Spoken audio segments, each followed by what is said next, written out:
Hello students. In the previous sessions, we have seen the implementation of AND gate, OR gate and NOT gate using Macaulay-Pitts model.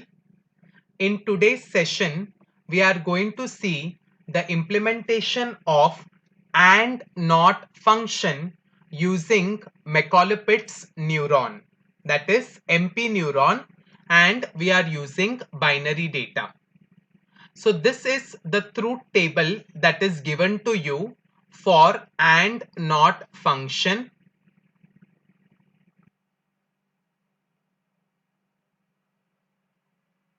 Where we have got inputs,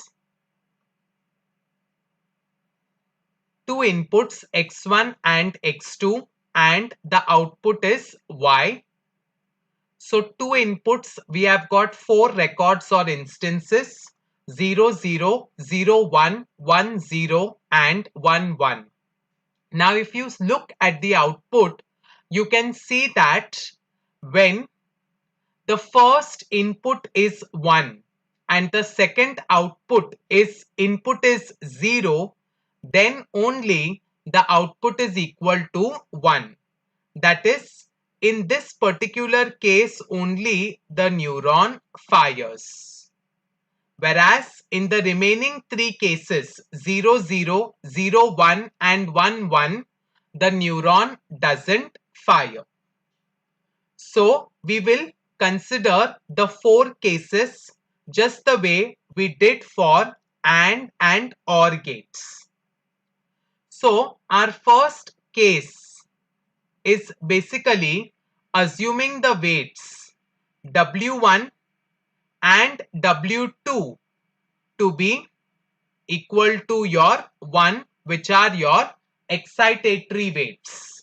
Positive weights are excitatory, that is E plus, and negative weights are inhibitory, which is E minus. This is only for your understanding. The short form has been written. Now, when we consider the multiplication, that is 0 multiplied with 1 plus 0 multiplied with 1, it gives you the answer as 0. 0 multiplied with 1 plus 1 multiplied with 1 gives you the answer as 1. 1 multiplied with 1 plus 0 multiplied with 1 gives you the answer as 1. Whereas 1 multiplied with 1 plus 1 multiplied with 1 gives you the answer as 2.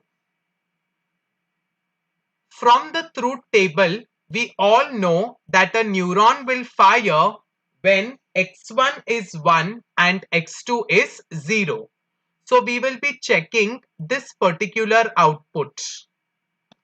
Now, is this value greater than the remaining 3? The answer is no. So this case where both the weights are excitatory is not suitable. Now we consider case 2, where we consider one of the weights to be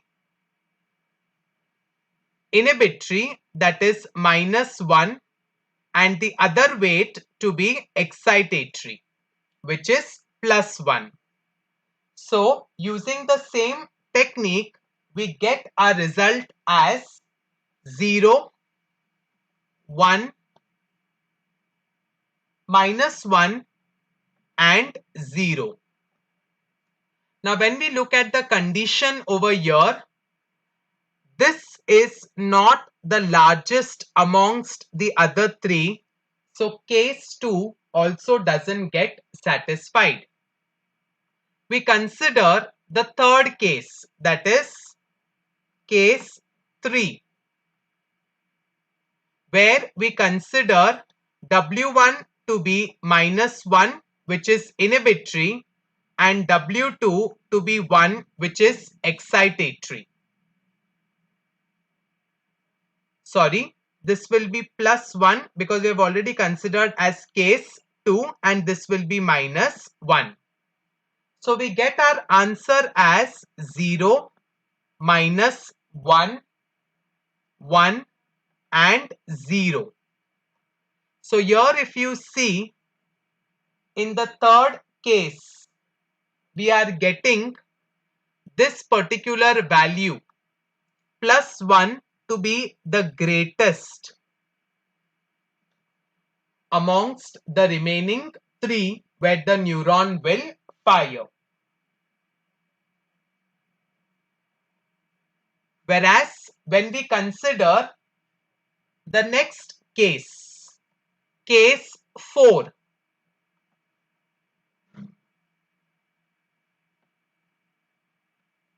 where W1 is equal to minus 1 and W2 is also equal to minus 1, that is inhibitory weights.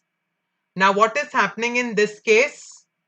We get the answer as 0, minus 1, minus 1 and 2. So when we are checking the third row, we are getting minus 1, which is not the greatest amongst all the 3. So case 1, 2 and 4 are discarded and case 3 is considered, where we consider one of the weights to be excitatory and the second weight to be inhibitory. Then only the neuron will fire. So case 3 is our desired case for AND NOT function.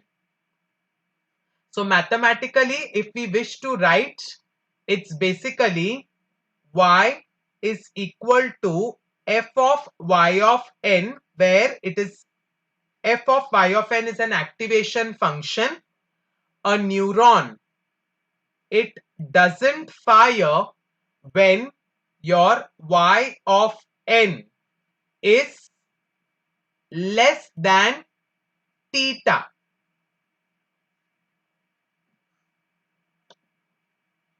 Whereas a neuron fires when your y of n is greater than equal to your theta. So here in this case, the value of theta is nothing but equal to your 1.